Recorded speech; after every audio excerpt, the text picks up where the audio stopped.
kas yra materialistas, tai tas, kuris patiria tik tai materialią išorinę laimę, o dvasiškai tai būtų patirti vidinę laimę, visų pirma sielos laimę. Siela tai jau iš prigimties mes esam kupini palaimos, jau yra tai mūsų sieloje.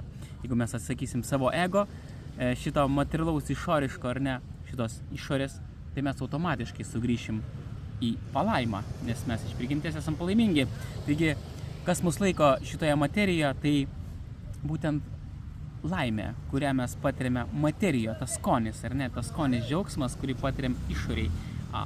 Jeigu mes mėgomės materialiais dalykais, išoriniais dalykais, tai gali būti ir santykiai, netgi gali būti materiali meilė, kas yra iš tikrųjų geismas. Jeigu pinigai atneša mums laimę, kažkokias tai komfortas, tai yra skonį, mes turim džiaugsmą tame, dėl to tai laiko mus materija. Bet kad patirti dvasinį skonį, dvasinį džiaugsmą, mes turim užsiimti dvasiniam praktikom, kažko dvasiško.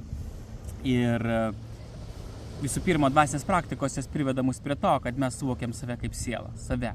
Jeigu atsisakom dvasinę praktikos dėka, jeigu mes atsakysim savo ego, atsakysim, reiškia, šito geismo, kurio trokstam, ar ne, tai geidulingai trokstam viško materijai. Tai yra geismas, iš tikrųjų, žmogus nori valgyti labai stipriai, tai yra geismas, aistra, aš noriu. Kai kažkas turi aistrą keliauti, sportuoti ir dar kitus dalykus ir netlikinėti, taigi yra tokia aistra turim, tai yra aistra, tai yra geismas. Mes geidžiam materių dalykų ir mes turim skonį šitam.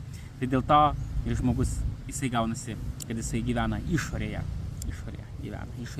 materijoje. Tai galima sakyti, materialistas tas, kuris mėgojasi materija, reiškia, materija. Tai yra skonį jaučia materijai, bet jeigu mes norim pakelti dvasinį lygį, transcendentinį lygį, į palaimingą lygį, tokį nebepriklausomą nuo išorės, tai turėtume užsiimti dvasinę praktiką, atsakyti savo ego, savo šitų geidulių, sutramdyti jos ir dvasinės praktikos dėka mes galim pradėti patirti dvasinę laimę, dvasinius jausmus, reiškia, sieloje, savo širdyje.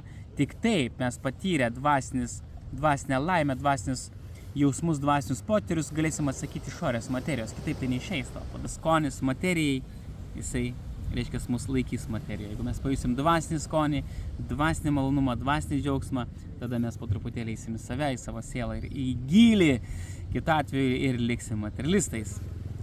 Taigi, gerų dvasinių pojūčių.